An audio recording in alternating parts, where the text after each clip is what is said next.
នារីម្នាក់នឹងអាកានីយកពីលើអាគារដោយចៃដែលធ្លាក់ដល់ដីអ្នកក៏បានមានភាពស្និទ្ធស្នាលនឹងគ្នាយ៉ាងខ្លាំងនោះនាងក៏បានទាមទារឲ្យលោកសុងនៅស្នាមថប់ដំបូងទៅគិតថាអាកានីយករយៈពេល30ឆ្នាំតែជាខឹងនឹងនាងខ្លាំងរហូតដល់មាត់និយាយចេញទៅតាមពិតទៅទោះបីជាអាកានីយកមហាសេដ្ឋីតែលោកជាមនុស្សតាំងពីកំណើតបន្ទាប់ពីមាតាបានលាចាកលោកបានធ្វើឲ្យបេះដូងលោកកាន់តែធ្លាក់ក្នុងភាពបាក់យ៉ាងធ្ងន់ធ្ងរទើបលោកសម្រេចចិត្តទៅកាន់ជាន់ដំបូងនៃអាគាររបស់ខ្លួនតែម្នាក់ឯងក្នុងបំណងចង់ទៅតាមមាតាលាចាកលោកនេះពេលដែលលោកកំពុងសម្រេចចិត្តបានហែករូបថតមាតាឲ្យទៅជាបណ្ដោះវាទៅលើអាកាសស្របពេលនោះនារីដែលសម្អាតអនាម័យនៅជាន់ដំបូងនោះនាងបានលួចជេរក្នុងចិត្តថានរណានាងយាយមកចោលសម្រាមក្នុងតំបន់តែនាងកំពុងសម្អាតនាងក៏ដើរសម្ដៅទៅរកអាកានីយករូបនោះហើយបានទាញលោកចុះមកខាងក្រោយដើម្បីឲ្យលោកសម្អាតសម្រាមបានតែពេលដែលអ្នកទាំងពីរទាញគ្នាក៏បាត់បង់លំនឹងហើយបានធ្លាក់ពីលើដំបូលជាន់ទី15មួយចុះមកក្រោមអាកានីយកបាននារីម្នាក់នោះបានជួយសង្គ្រោះរបស់ធ្វើឲ្យកូនប្រុសដែរអស់រយៈពេល30ឆ្នាំអាចនិយាយបានជាថ្មីគាត់ក៏ប្រញាប់ទៅជួបនារីម្នាក់នោះដើម្បីសុំឲ្យនាងជួយក្នុងឲ្យតែនាងព្រមនៅក្បែរខ្លួនអាកានីយកនឹងជួយធ្វើឲ្យលោកអាចនិយាយចេញមកបានជាថ្មីពេលអាកានីយកនិយាយគាត់នឹងផ្ដល់រង្វាន់ដល់នៅចំពោះមុខលៀបសំណាងតែមកដល់ភ្លាមបែបនេះក៏យកព្រមតាមសំណាងមិនបង្អែកអាកានីយកជាមនុស្សស្ងប់ស្ងាត់និងមានចរិតត្រជាក់ដែលចង់ឲ្យលោកនិយាយគឺពិបាកដូចជាឲ្យព្រះអាទិត្យនៅទីខាងលិចនាងក៏គិតឃើញល្បិចដ៏ចម្លែកមួយដោយស្ទុះទៅរកអាកានីយកនៅចំពោះមុខបុគ្គលិកទាំងអស់ក្នុងក្រុមហ៊ុនទាំងយំទាំងស្រែកថាលោកបានធ្វើបាបនាងហើយមិនព្រមទទួលខុសត្រូវស្រីម្នាក់នេះការយំសោកឲ្យដំណើរនេះល្បីសោកសៅមួយក្រុមហ៊ុនទាំងមូលបាត់ទៅហើយគ្មានជំរើសលោកប្រធានមានតែទូរស័ព្ទដៃរបស់น้องចង់វាសាពន្យល់ឲ្យច្បាស់តែត្រូវបានក្មេងស្រីដែលរហ័សនោះស្ទុះមកដើមយកទូរស័ព្ទទៅបោះកំពុងចាំមានចិត្តណាសួរដល់តែសំបីតែកូនក្នុងផ្ទៃរបស់ខ្ញុំចង់ទទួលស្គាល់និយាយបណ្ដាក៏ចាប់ដៃលោករបស់គាត់មកដាក់លើពោះរបស់នាងដើម្បីឲ្យគាត់ដឹងពីចង្វាក់បេះដូងរបស់គា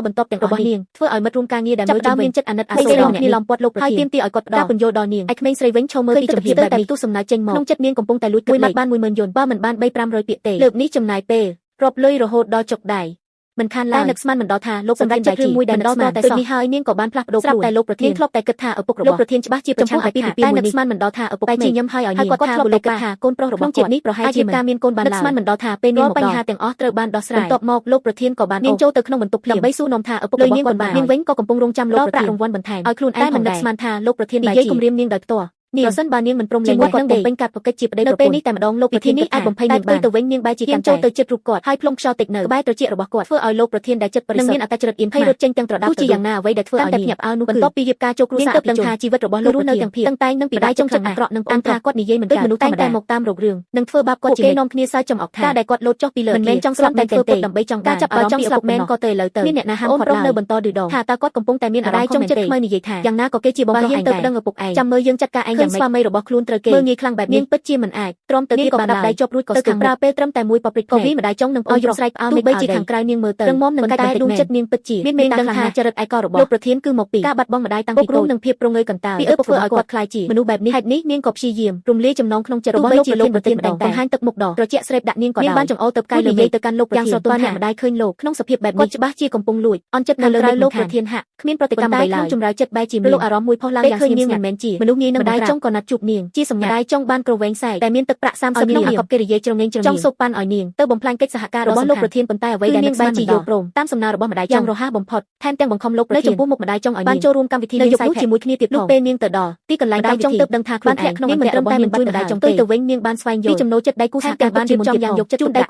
នៅការនោះរបស់យ៉ាងពិសេសមិនត្រឹមតែធ្វើឲ្យម្ដាយត្រូវបាក់មុខនៅចំពោះមុខដៃគូសហការជួយឲ្យលោកប្រធានទទួលបានកិច្ចសន្យាយ៉ាងលឿនទោះបីជាមិនអាចផ្ដល់ឲ្យបានច្រើនលើសតែបេះដូងខ្ញុំស្រឡាញ់គាត់ស្នេហានេះមានតម្លៃលើសអ្វីទាំងអស់ត្រឹមតែ10លាននេះមិនអាចឲ្យខ្ញុំក្បត់ស្នេហាបានឡើយបន្ទាប់ពីរឿងនេះមកចំណាប់អារម្មណ៍លោកប្រធានលើកើនឡើងយ៉ាងខ្លាំងដូចនេះលោកក៏បានណាត់នាងដោយផ្ទាល់ដើម្បីទៅទទួលទានអាហារតបប្រណិតជាមួយមិនដល់ថានាងបានបដិសេធភ្លាមថែមទាំងប្រាប់ថាមានណាត់រួចហើយនិយាយបណ្ដានាងក៏តុបតែងខ្លួននៅចំពោះលោកប្រធានយ៉ាងយកចិត្តទុកដាក់បំផុតតាមពិតទៅនាងត្រូវបានមកខាងកាហ្វេដើម្បីជួបមុខបុរសតែមានចរិតមិនសមរម្យគ្រាន់តែឃើញនាងភ្លាមក៏ចាប់ដើមចង់បៀតបៀនលើរូបនាងបែបនេះនាងក៏បង្ហាញរៀបការលើដៃហើយប្រាប់ថាខ្លួនមានប្តីហើយបុរសម្នាក់នោះឃើញភ្លាមក៏ខឹងសម្បាយ៉ាងខ្លាំងនិយាយថាការមកនេះធ្វើឲ្យលុយសឹងអស់មិនតិចហើយបង្ខំឲ្យនាងសងលុយសុំទោសឲ្យខានតែតែនាងតបថាមិនមែនជាអ្នកហៅមកណាត់ជួបទេចង់រកអ្នកណាក៏ទៅរកអ្នកនោះសម្ដីនេះធ្វើឲ្យបុរសម្នាក់ខឹងខ្លាំងរហូតដល់ផ្ទុះកំហឹងយ៉ាងខ្លាំងចាំមើលថ្ងៃនេះខ្ញុំនឹងប្រដៅនាងឲ្យស្គាល់ដៃម្ដង